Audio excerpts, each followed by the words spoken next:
It's really nice to be here. I'm just looking at the chat to see all the destinations that are coming in. It's a truly international event. So when I refer to evening, I'm just referring to the people in the British counties that are being mentioned. But hi to everyone in North America who's tuning in. Hi to Orkney. Barcelona. Okay, I'm not just going to sit here reading out the place names. But my job is to welcome you to this launch event for Graeme Richardson's book, Dirt Rich. As Zoe has already said, introducing me, I'm Jeremy Noel-Tod. I'm a poetry critic, and it's a pleasure and an honor to be your host this evening. It also makes me feel a little vertiginous. As some of you will know, this is Graeme's first full-length collection of poems, and he has been writing them for the last 30 years. And to think that I have also known Graeme for most of that time makes me feel a little bit like I'm taking a bungee jump. So I thought I would begin by, and I hope Graeme doesn't hate me for this, but I thought I'd begin by briefly telling the story of how we met, as I remember it. I was living in Oxford at the turn of the century, the year 2000, and I just published my first poetry review. Graeme read it, and he wrote me a friendly letter asking if we might meet up for a chat. Because he was training to be an Anglican priest at the local theological college. He also enclosed some poems, from which I remember one line in particular, which featured a triple pararhyme, and it was running pell-mell down Pall Mall with Paul Muldoon. So that's one for all the pararhyme connoisseurs out there this evening, and I can see there are many. Anyway, that's the only line of Graeme's juvenilia that I'm going to quote in this little introduction.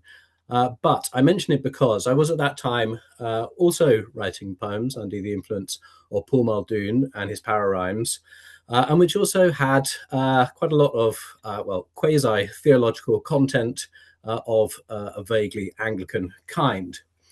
So I didn't really quite know how to take this letter, which came out of the blue. And I even found myself beginning to wonder if it might somehow be an elaborate Borgesian hoax concocted by some of the friends to whom I had shown my poems. I realize this sounds a bit paranoid, but it was just very sort of disconcerting to suddenly kind of get this letter from someone who seemed to have so many things in common with me. So I replied to Graeme, and I think I confessed my suspicions in the letter, and I challenged him to meet for a coffee in Blackwell's bookshop. And he did this, and over the course of a cappuccino, he managed to convince me that he was a real person. And so our friendship began, talking about poetry. Year or two later, we even ended up in the pub over the road from the bookshop, and we'd cornered Paul Muldoon for a pint because Graeme had noticed him sitting on his own in between Oxford professor of poetry lectures. The main thing I remember from that evening is that Paul Muldoon told me he had read a review I'd published of one of his books and did not like it. All of which, of course, is kind of a funny story, which feels appropriate for this evening because Graeme is the funniest person I know, as well as one of the most serious. And the serious side of the story for me is that I couldn't quite believe that someone so well suited to my interests and way of thinking had just appeared in the world at the exact moment when, looking back, I needed such a person. And I think if we are lucky in life, that's how it goes. Perhaps the best way just to briefly illustrate how this then played out over the years and decades that followed is to note that we have both in our time been the poetry critic for the Sunday Times, me formerly and Graeme currently. And Graeme wrote a piece recently for the paper about his dual life as a critic and a poet. And he told the story of how he was approached by the Sunday Times books editor to fill the role as an independent commentator on the contemporary poetry scene, and that the editor had sought him out on the grounds that, and I think this is a direct quote, "You have no friends." Which, of course, I hope it's been clear from what I've been saying, isn't quite true. But it is in the sense that even I, as Graeme's friend, had not recommended him for the job. The editor had just noticed that there was someone else out there who was willing to say things that might make them unpopular at a poetry prize after party. And all of that makes my admiration for the book that we're here to celebrate today, Dirt Rich, I'm going to wave my copy at you, it makes my admiration all the greater. I've read the poems in it and many poems not in it in different versions over the years, and I know that Graeme has never spared himself as a critic, and that he has always written by holding himself to the standards of honesty, intensity, and beauty that he finds in the poetry he most admires. So I feel a bit uneasy that I quoted that jokey riff about Paul Muldoon earlier, because although it illustrated the kind of poems I was writing then, it's exactly not the kind of line that has survived into this harvest of Graeme's writing from 3 decades. Instead, the poems in Dirt Rich are poems of extraordinary force and feeling about the strongest emotions, from love and joy to fear and loss. Since Graeme and I met, we have both married, had children, and lost parents, and he has written poems about all these experiences, which would have spoken to me profoundly, even if we had never met. They do that, of course, through their imagery, through their form, their voice, and their music, all the important things that we've been talking about since we met. And we'll be doing a bit more of that talking before this evening's over, and hearing from you with your questions too.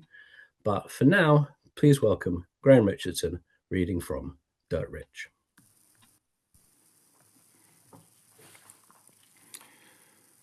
Thank you very much, Jeremy. I hope everybody can hear me okay. I'm speaking to you from a very snowy Weimar. I'm really very grateful to you for tuning in. Thanks for coming. Thanks to Jeremy for hosting it in this way. I think if you can remember that evening with Paul Muldoon, then you probably weren't really there.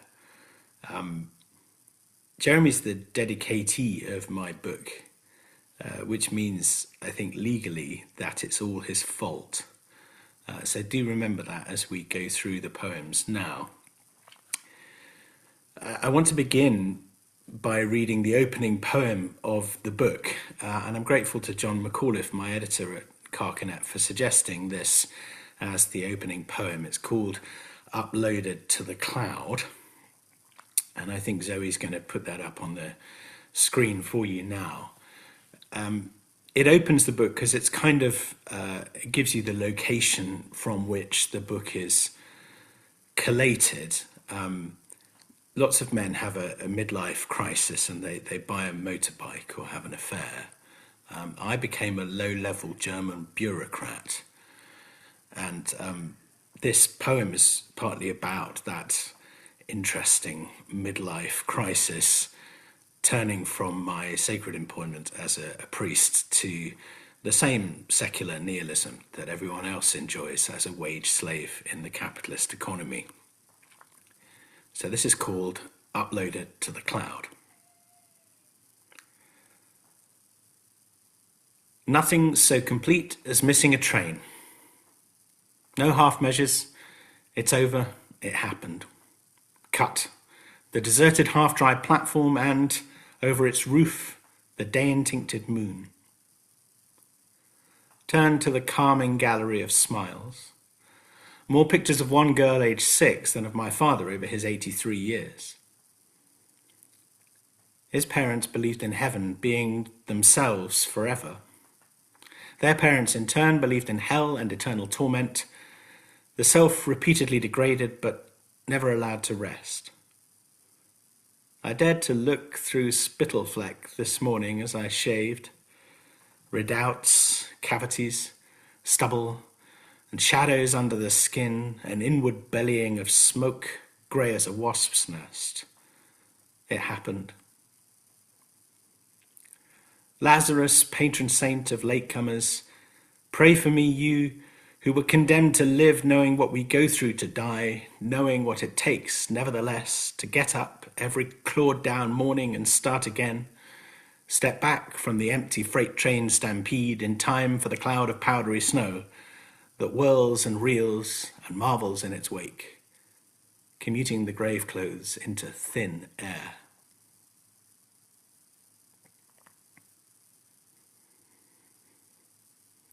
So one of the real influences on my life has been the theologian Herbert McCabe, a Dominican and whiskey guzzler.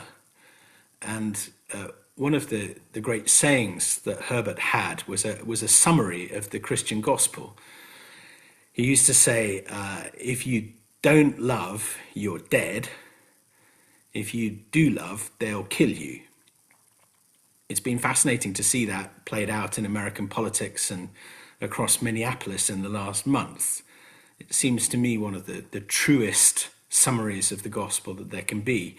And my poetry, a lot of the time, deals with death and the dead, but I'm always bearing in mind that question, who's really dead? And that's what this poem is about. It's called Bearings. One poor dear, 84, in the hospice, just a few picked chicken bones under the sheets, fists, bulbs of dried garlic, and head of dandelion fluff almost blown, before she finally gave up, cried out all night for her mum. Sometimes my kids cry out for me. Easier to get out of bed, though, than to get out of sleep. I can't get my bearings. Where can they be? Where's the door gone?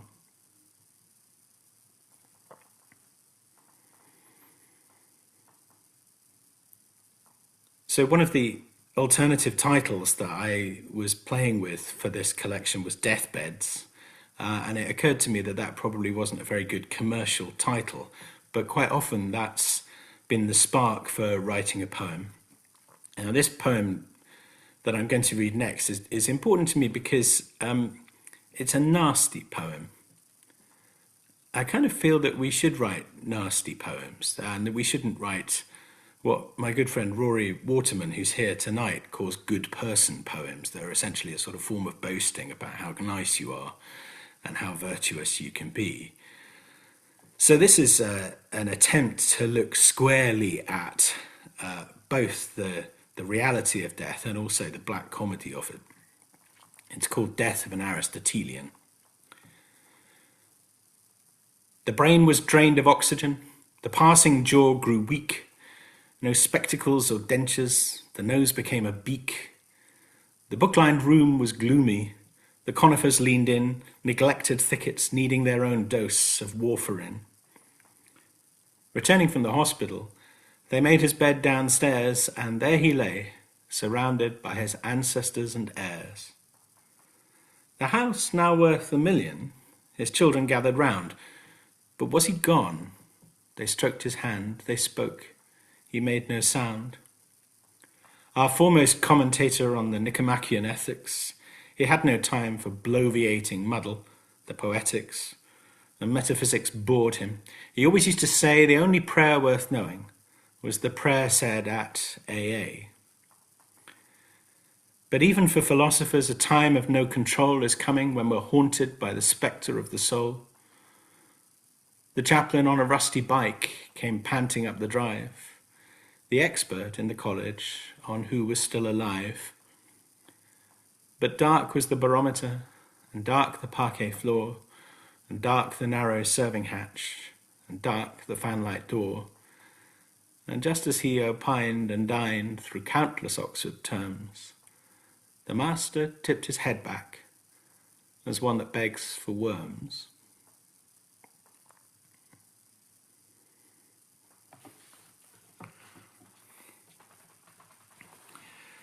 Kind of as an antidote to that, The next poem, also an Oxford-based poem, is Folly Island Song, which is dedicated to my dear friend Harry Judge. Harry was the most consistently young adult that I've ever known, I think, despite being born in 1928, so pretty ancient by the time I got to know him. He, like me, found the world of the hellish bores and sickly men of Oxford sometimes a little bit trying, and used to long for the river or the canals, for the waterways, because there, he always used to say, is freedom.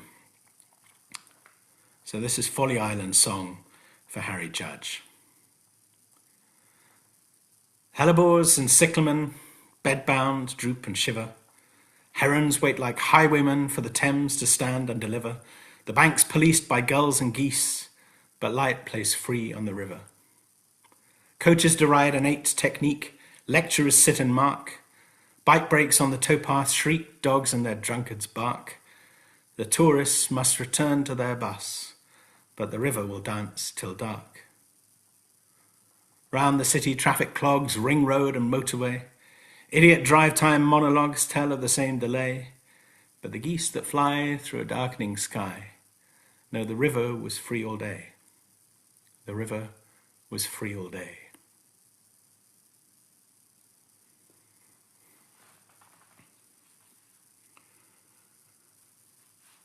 Jeremy said I should tell the story behind some of these poems. This next one, and the story is really that I had spent an entire night with somebody who was suicidal, and they had gone to the lengths, literally, of buying a rope from Robert Dias, the ironmongers, and I'd gone round to their flat and confiscated the rope. And the best way I could think of sort of keeping going until we could find a way of getting them to a hospital was to go for a very long walk, which we did. That rope is now, by the way, on the front of my children's sledge, so I'll be using it to pull them through the snow at some point, which is a kind of poem of its own. I was so exhausted after this episode that I remember sitting in front of a particular tree, a Robinia pseudo-acacia. And I've always been kind of irrationally moved by what seems to me the courage of trees. They keep going. They put out their leaves regardless of encouragement. And there's something kind of amazing about that. So this is a poem about that particular very beautiful tree. Robinia pseudo-acacia. As one who falls every day through trapdoors, yet never feels the rope stand tight, I salute these leaves that drop so lightly, they flip-flop on helices, invisible and gentle, land calmly, curl up, succumb. This is stock of that same world of fever, bull market fear. Figment currencies teem and dissolve, but this lovely shade no one can hold dies in hope. In gold so fresh it looks green, and green so rich it looks gold.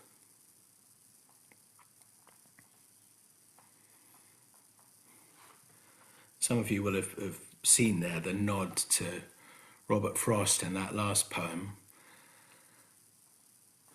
I think I've said in all the promotional material for this collection that it partly has come from a sense in midlife of sort of digging back, of archaeology, of mining the past for its various fossil fuels. And that's the case in this poem. I'd been quiet for a long time when I started to write this poem. I'd been commissioned to write a review of a couple of books about David Jones, the great Welsh modernist who had been a soldier in the First World War. And one of the details in one of these books was that Jones, the rest of his life post-1918, wherever he was, had made himself a little dugout. And it had made me think of my various dugouts in life, including the little world that you go into as a small child reading your books. Now, I'd been very keen on dinosaurs, like a lot of small boys. And so this is about reading one of my dinosaur books. Fossil Fuel. In print, on the lounge floor, skin, seersucker from carpet pile, folded limbs pressed into sleep. Prehistory, the snuff movie. Self-captive, somehow self-scared, I knew I had to see more. I'd settle on that one page. Asphalt pulled from Gilsonite, the tar pits of La Brea. Tricked in a giant sloth whales, a Smilodon fatalis chows down on its own last meal. You died of wanting to live. Even the far-sighted hawks were doomed to struggle and snap, and bow their head to the hood, the tar their master, like time one vast muscle and gullet. Wells of Artex gurgled, walls with subsidence cracked. I scrabbled to turn the page, a saber-tooth on my back. The ceiling shadow raptors swept over the mire, the trap. And it continues on to the next page, Zoe.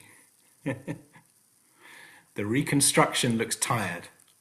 Primitive boy with his books, yet to be smiled on by fate, not yet woeful carrion.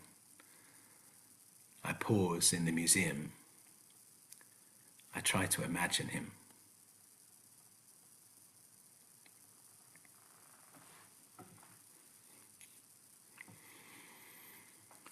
So part of that digging back into the fossil fuel of earlier life meant revisiting my time as a choir boy in Mansfield. Now, Mansfield doesn't have its own mine, but it's a mining town surrounded by collieries. And I was very fortunate when we lived there to be the member of a church choir that was extraordinarily good, really, I now think, looking back. Very high standards, very keen attention to musical detail, a wide repertoire.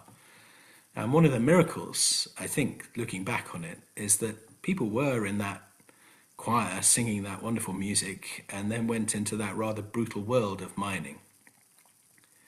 And obviously I didn't, but this kind of began as a joke about being a miner poet and then became rather a serious poem. It's called Last of the Coal Mine Choir Boys. With even song we buried him, the quick who loved the dead, with ruff starched tight and surplice white, and cassock royal red. Responses were by Gibbons, the psalm chant was by Smart, Tchaikovsky's hymn of the cherubim followed as pants the heart. The echoes prized each beautifully articulated word, the diction crisp, no slur or lisp through canticles by bird, but turned to the heavy Bible, caressed the ribbon down, though edged with gold it's coarse and old, the corners torn and brown. Remember your creator, while music's daughters strut, with golden bowl and pitcher hole, and silver chords uncut. Turn to the New Testament, turn over with a thud. The sun will wear sackcloth of hair, the moon will turn to blood. The coal was 6 feet thick there, the roof a foot of coom. With air ablaze, the ripping face became a rock-sealed tomb. Why won't it come to the surface? The winding engines stall. After an age, they send a cage back down to clear the fall. The photographs in the vestry start off in sepia. Then every shade begins to fade and ends an empty square. Each blackened name on a gravestone, each cross inscribed I am, breaks from its base, falls on its face, and worships the white lamb. For faces they will fail me, and names I will forget, but music sung when I was young is sound within me yet. Time is an ever-rolling stream, but shallow, streaked with weeds. In spate or drought, one rock stands out, and cleft for me, it bleeds.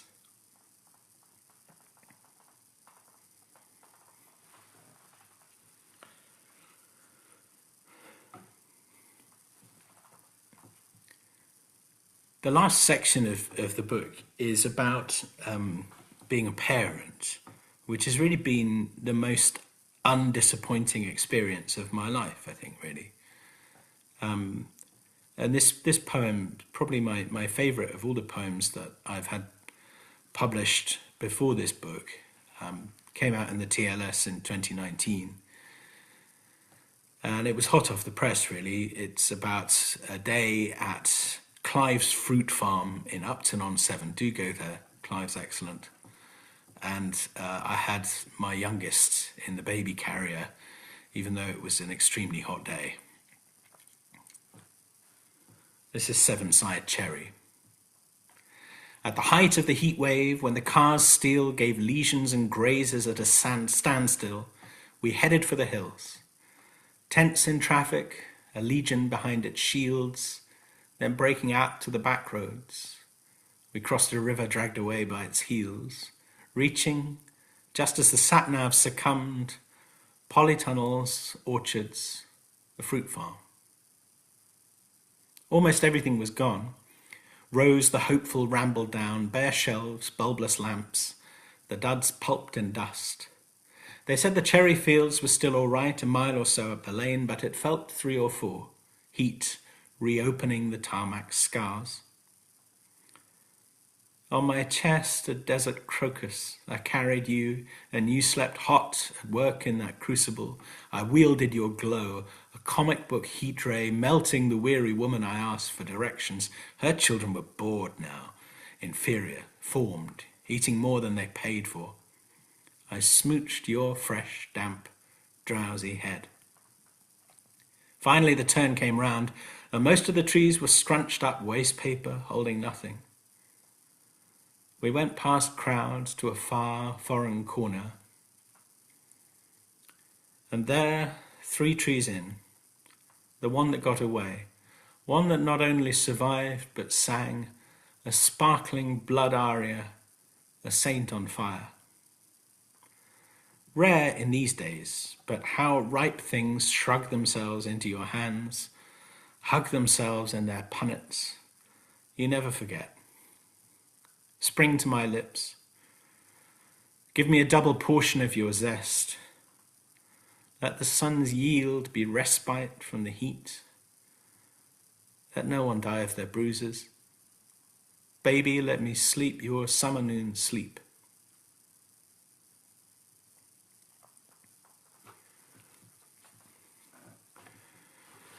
One of my friends who's childless thinks some of these poems are a bit sentimental. So I do make sure that I've got a poem in there about the very peculiar parental state of both being impatient, but also feeling broken-hearted that time is slipping away. So this is called Ready or Not.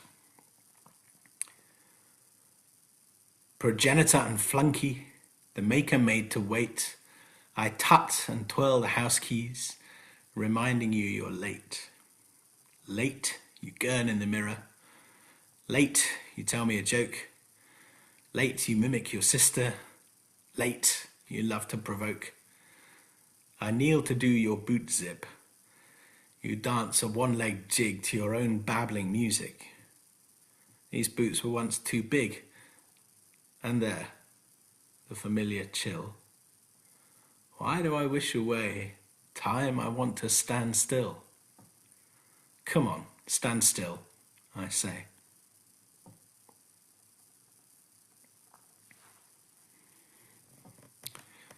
Well, thanks for listening. This is the last poem that I'll read tonight. It ends the collection, and it's me remembering the churchyard of St. Peter Harborne, where I was the vicar, best job I ever had. I used to go round it with my daughter. You had to go round with her, otherwise she'd steal flowers off the grave. And we used to collect bugs and dive around in there, and it's a lovely, happy place to think about now, later on. So this is called Rewilding the Churchyard. Graves fall to the undergrowth that broke the last good mower. Cedars and self-cedars link with the storm-forked sycamore. Lime leaves sticky in the sun, sprout from base and crown. Sky jet streaked, cloud strewn. On nettles mellow with white bells, open book cabbage whites marry their white admirals. Old man's beard and Queen Anne's lace, in catchweed, bedstraw, goosegrass. This was our old haunt. Without a better idea of how to kill time, I used to ramble with you here, the grass so full and wild, over what time had killed. The family names repeat ever more legibly in line. You are the brightest, sharpest engraving yet of mine, illuminating each date, an emissary of light. Gloss of bottle green beetle, glaze of soil ripple worms, sheen of new Chinese marble with familiar gold leaf names and plastic wrap bouquets in the only tended place. Now almost done with Poundland magnifying glass and jam jar, I'll lie under elder and ivy where epitaphs disappear and the holly grows shinier higher through the hard standing for the beer. Thanks for listening, everybody.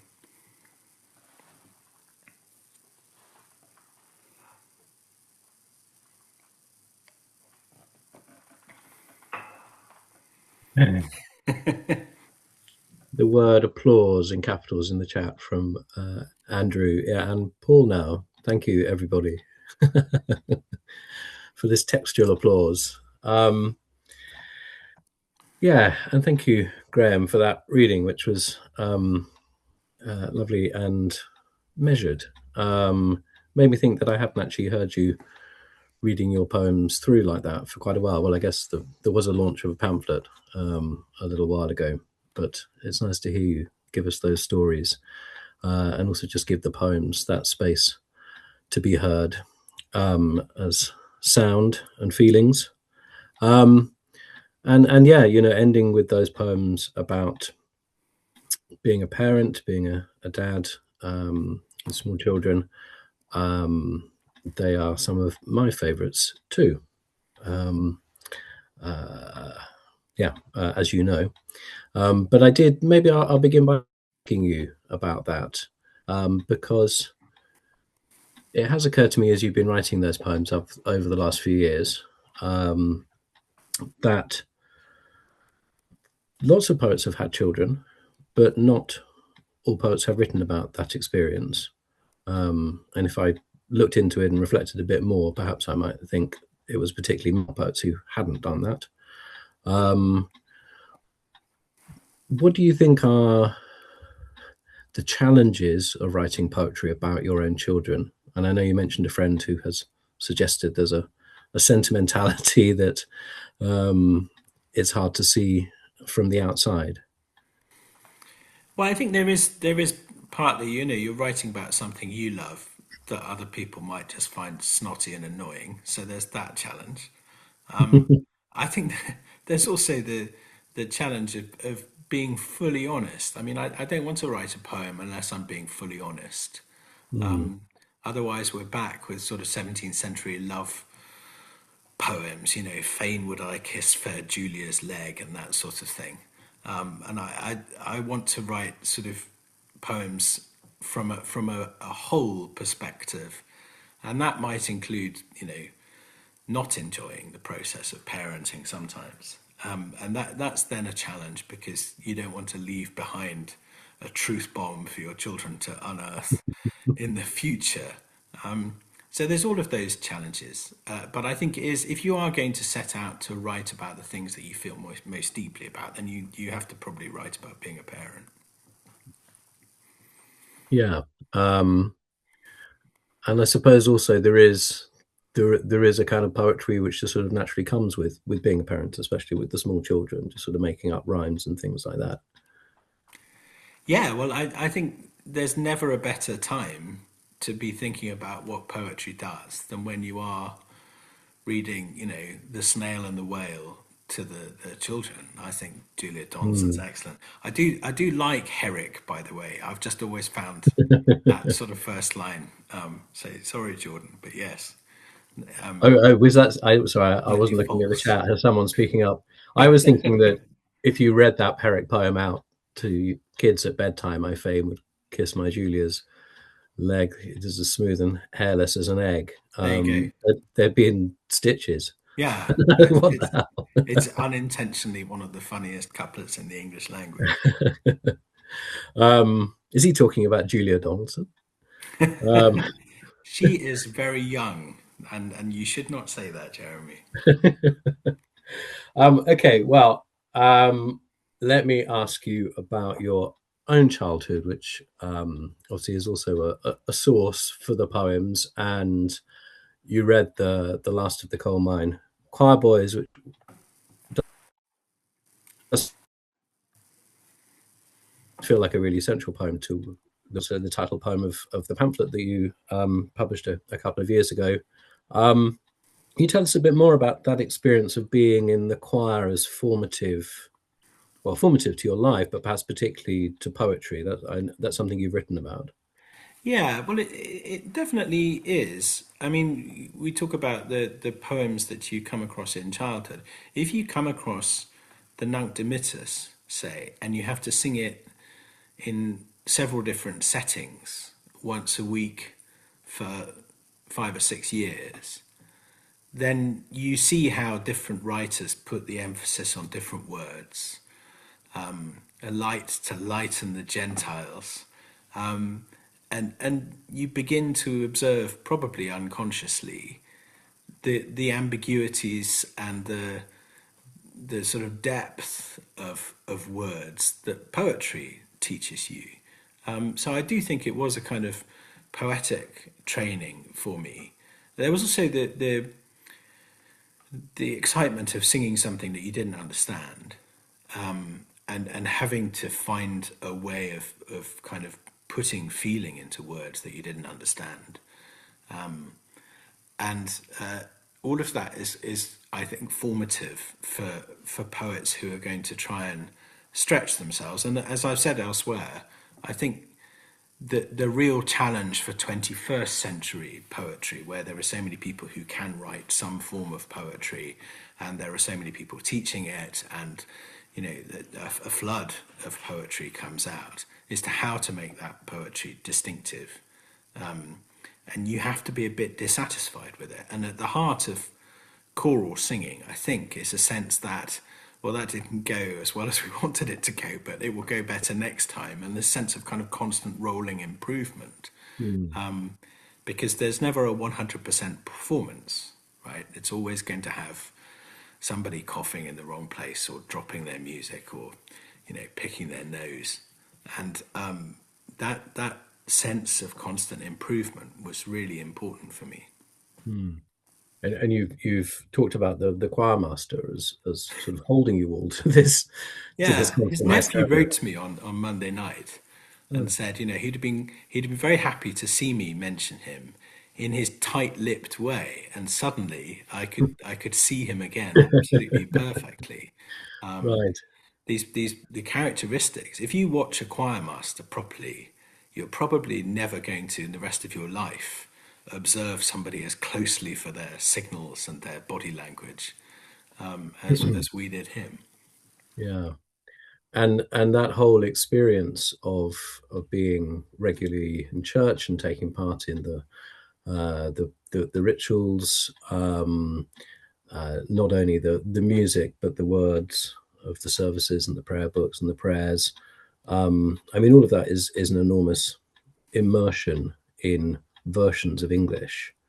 I always remember thinking there were two versions of the Lord's Prayer. One had forgive us our sins, and one had forgive us our trespasses, and that I preferred trespasses. And later on, I thought it's because it was a dactyl. I preferred the rhythm of trespasses. Um, Yeah, and the sense when you say sins, that you hear the other beats sort of ghostly going off into the distance, and there's always someone beside you saying trespasses anyway. So, you know, trespasses will. Um, has that something I'm thinking now about your more recent poems? Is that the music and the prosody of the church and its hymns have perhaps made a bit of a return. Is that something you've deliberately done or challenged yourself to do? Yeah, You it were a is. I thriller mean, poet I think earlier that on. the challenge is always to try and write something memorable. And so you look at your own mental furniture, and a lot of mine is language that I've got from the church. And when I was in full time ministry in the UK, I was so deep in that I couldn't really reflect on it and think about it. And I've realised here in Germany, thinking about hymns on a train station platform or driving, that there are things that I sang for 35 years that I had never once thought, what does this mean, or what's the what's the syntax of this that I'm singing. So I have had an opportunity to reflect on that. But yes, I mean, send your children to the choir, folks. It's a good thing to do. I like that idea, or what you're describing there, as the forms becoming a memory in themselves that you've been exploring, um, because they're no longer part of your working life; they're more part of your reflective life. Um, I wanted also then to ask you about something else that I feel has emerged in your more recent poems, which is the importance of a sense of place. And for you, Nottinghamshire, where you grew up, there's a poem in the book, one that you didn't read, called Pithead, in the voice of a miner, which gives the voice of the place. Um, can you talk a bit about the connection between a place and the writing of poems for you? Yeah, I mean, again, I didn't really think about that until I was sufficiently isolated from my roots. I mean, we left or thought about leaving throughout the whole sort of Brexit debate that went on in a parallel to us. And you'll remember there was a particularly horrible bit of that debate where Theresa May said that there are people who are citizens of somewhere and people who are citizens of nowhere. They Mm, think they're citizens of anywhere because they're metropolitan, limp-wristed elites, waltzing around the world. But in fact, they're citizens of nowhere. And of course, like everyone else who wanted to be European and wanted to speak foreign languages and that sort of thing, I wanted to be a citizen of anywhere. And the irony was that I got here and I was a citizen of nowhere. I mean, a citizen of somewhere, and that somewhere was Nottinghamshire. As much as any holidaymaker with a knotted hanky on his head in the Costa del Sol. And I found myself constantly thinking of where I'd grown up and going along the roads and lanes that I travelled there. And I think partly also, not just Brexit, but also the pandemic made all of us turn slightly inwards like that, and mm. rediscover our places. It's 7:45, and I was just looking in the Q&A box, which is currently empty. There are no questions answered or dismissed, which is the other option. I wasn't going to dismiss anyone's questions, but if anyone would like to put questions in there, please do. And in the meantime, I'll bowl Graham another one, which is talking about the business of making the whole book, putting it together. The table of contents has, for me, a very satisfying four-part structure, symmetrical four-part structure. Or each section seems to me the same length, but there are no titles to the sections, so it feels as though it's a structure which is important without spelling itself out. Would you like to tell us any more about that now and the process Yeah, of so arriving at it? I did have a big scheme in mind, which is to do childhood, sex, parenting, death, and I wanted to have a section on each of those subjects. And it was John's idea really to sort of reverse the polarity slightly and start with death, because again, his keen commercial sense told him that I should finish on an upbeat note, and I think he was Right. right. I mean, my view, as you and Yeah. I have discussed many times, I don't really believe in poetry collections. One of the ways in which I'm not really suited to my job as a critic for the Sunday Times, I don't really believe in poetry collections. I kind of think in every collection there's the poems that the poet cares about, and you can find them quite easily. They're often at the beginning and at the end. And then in the middle, there's some artful filler of various hopeful sorts. And having sort of observed this for 20 years, I wanted to make sure that my collection was a kind of selected poems, and it had the best things that I'd written on the particular subjects in question. Mm. And there is some artificiality there, but I'm quite glad that I've sort of kept to that scheme. That all killer, no filler being the Yeah, principle. all banger, no clanger. That's what we want. There's a question from. Yeah, there is a question. I can't see. I've just disappeared it now. It's from anonymous, but yeah, Graeme, you've spoken about the importance to you of Auden and McNeice. Can you say more? Do you have a favourite? Who, if either, is the presiding spirit Yeah, for? no, I switch between them, and I've said elsewhere that I think they're kind of Lennon and McCartney-ish for me, in that they do different things in a complementary way. I mean, at their worst, Auden's a terrible mansplainer, and I don't want to fall into that trap. And McNeice can ramble on a bit like someone who's had too many at the bar in Soho. So I do think of avoiding their worst traits sometimes as much as anything else. Hmm. But what I love about both of them is a sort of passionate engagement with the reality of their life at any point, whilst also trying to make quite artificial poem out of it. That's their great gift to me, I think. Thank you. I've seen in the chat that Andrew Nielsen has identified himself as the questioner. I don't know why it was anonymized there. I just follow that with. I did go back to see what sort of fragments of our early correspondence remained at the bottom of my Hotmail inbox, and I found an email where you said McNeice was my first love. Um, uh, and I thought, actually, I've never asked you about that. I don't think I know. I mean, is that McNeice was the poet who sort of made you think, oh, here's something I like and would like to do?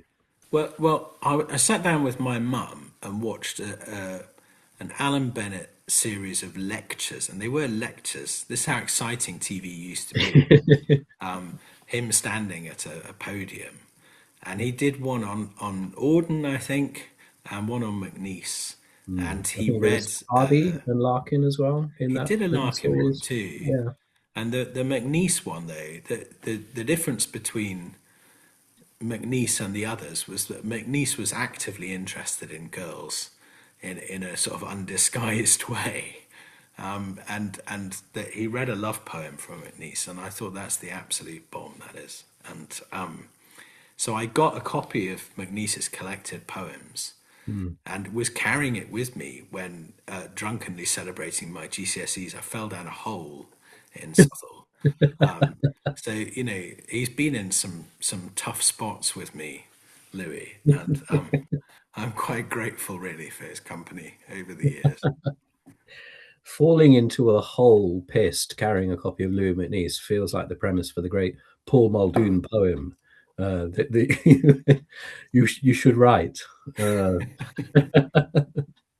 think of the power rhymes. Yeah, Um, there's a lot going on. there is another question has in the chat, which is from Paul Sweeney. Looking back, are there styles or forms you have actively dismissed. How hard was it to come upon a style that held across the book? So styles over the years. Yeah, I used to like a lot of people try the really clever forms, the sestinas and that sort of thing.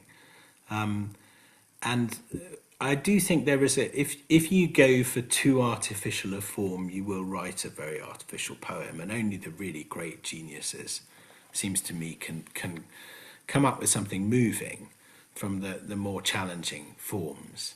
For me, form happens alongside the writing of the poem, and I don't really ever set out to go, oh, I'll do this or I'll do that. There's sonnets in the book that literally just came to me as a sonnet, and you can feel it's a bit like dancing with someone. You can feel when they're about to turn, and that makes them a sonnet, and so off you go.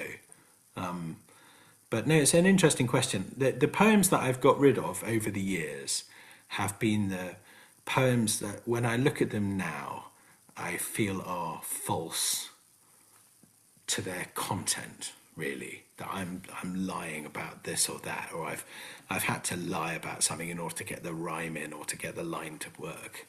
And even if it's a good line, it's a lie. That sounds like quite an ordinish position. Yeah, well, there I am mansplaining again, possibly, but his morality is a wonderful thing, actually, because I think he does think that good style is moral, and that's the position I hold too, really. I'm going to go back to the Q&A. I think there's other things. As someone who is in a long line of poet priests, which of these, writing in English, is the one that you most admire? Who's your Yeah, I favorite? mean, if you didn't say George Herbert, I think you could probably say Donne. But then a lot of the poems that I love of Donne's aren't necessarily the poems that he's writing with his dog collar on. Yeah, so I think you go back that far. I think there's quite a lot of really bad priests writing in poetry in English. Not bad as priests, but bad as poets. And there's a depressing moment in almost every church event where you suddenly have to sing a hymns that the vicar has written, or yeah. Not to provoke Jordan's wrath again, but I wonder how good a priest Robert Herrick was. He was thinking about legs and eggs all the time, wasn't he? Yeah. Okay, and there's a question from Yoko or Mia. Anyway, how do you Yes, decide? Yoko's daughter. It's lovely if she's here. Thank you. Okay. How do you decide whether to publish a poem or to keep it private? So it's actually quite hard to publish poems. So I think you can decide when it's been accepted if you really want it to be published. And yeah, that's been my technique over the years. And it's also incredibly easy to keep a poem private because so very few people read poems. So I've not really bothered too much about that. Thank you for the question, Mia. Rory has entered the chat. Mentions R.S. Thomas, especially if you don't ever expect the big amorphous lad. Rory means the Almighty there. Okay, yes, the BAL Yeah. to answer back. Yeah, well, I would feel that Ron's stopping him from answering back. That there's a sort of slightly diffident God behind the pillar trying to get his attention, but RS is off talking about how vast and cold the absences of God are. Right. Okay. So yeah, you're not always convinced by RSs. Well, I'm not so much late Okay. RS, but everyone go and read him. Is great. Okay. I'm just going to toggle back to the Q&A again.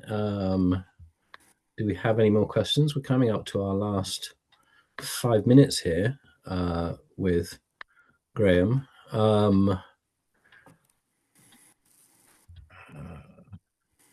Okay.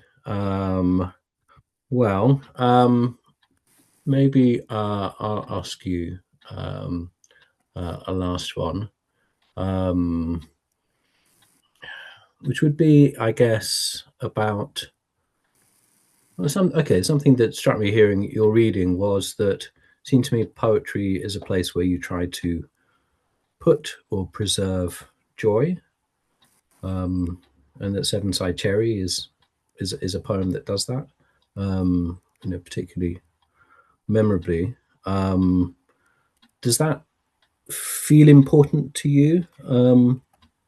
Joy as I mean, 'cause I know you talked about the collection as beginning with death, and you did also manage to end in a graveyard. So John didn't entirely kind of steer you away into the sunlit uplands.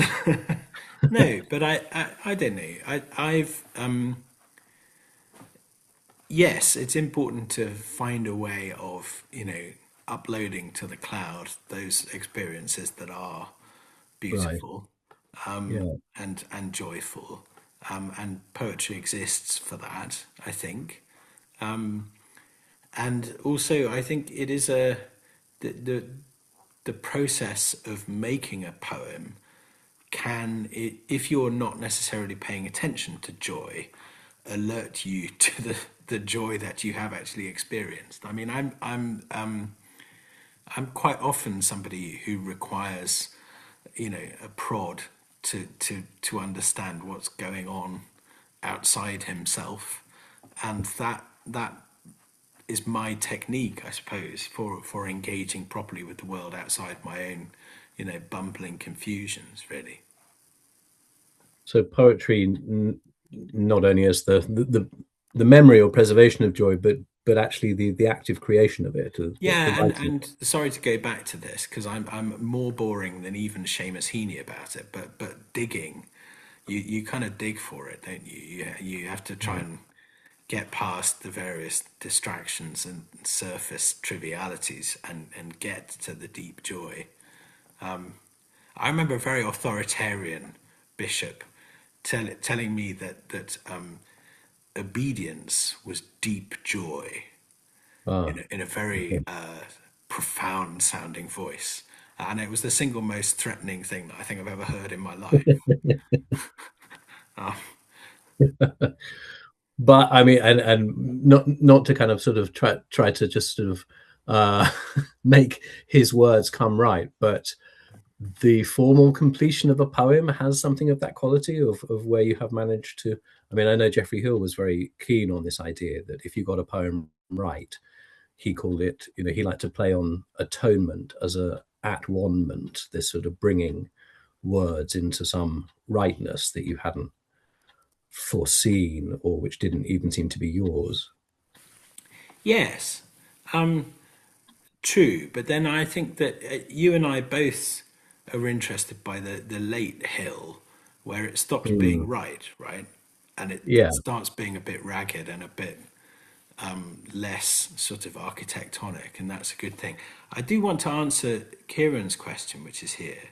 Ah, right. Okay. So Yeah. Kieran Pym asked me about being a critic and whether it encouraged me to publish my work. Well, I mean, yes, I was on the way, but I certainly do think there's a gap in the market for my sort of thing. So one of the things that I don't know whether you realize this, Jeremy, but one of the things that you realize as a critic is that the poetry world is talking a language that's developed in poetry over the last 100 years. And the people who read poetry outside the poetry world haven't learned that language and are still somewhere around, the Georgian anthologies, Mm. and go back more than 100 years when they think about what poetry should be. So I feel there is a gap in the market for someone like me who is a bit old fashioned Mm. and likes a bit of that stuff, but wants to be modern as well. So that was my thinking, Kieran. Thanks. It's a good question. Um, oh, sorry, the chat is flashing at me. Um, I think people are saying thank you and goodbye. Paul says he was told there would be a gin and tonic. I think he's been misinformed. Blood Axe do that at their launches, not Carcanet, Paul. Yeah. So there are nice comments, which I won't read out. They are not questions, but they are there for everyone to appreciate. Graeme, I did just want to ask if you might read another poem to end. Sort of encore. Yeah. Well, that's nice. I'm going to read. Do you want to suggest one or? Well, I would have suggested Suffolk Boy, but read one that you would like No, to. that's a good suggestion. I think that's a good suggestion. I'll read Suffolk Boy. Thanks for coming, everybody. Do feel free to turn your webinar off after this. But this is Suffolk Boy in memory of my father, Chris. Your stony grey beach is bleak and dull as colliery slag heaps or high peak scree, but the more you look, the more you see individuals, various, colourful. Out of the rubble a slow flowering of lavender, lilac, heather greys. Jumble rewards the undaunted gaze, attention being a sort of spring, another reminder that wonder works. Just so, by watching, you learnt to swim and found the best kind of pebble to skim, coralline crag and quartzite pucks, so making a line through crests and plumes that even when sinking seemed the end, the sea could reverse the verdict of land. A stone that rises, a burden that blooms. Thanks very much, everybody. Thank you, Graeme.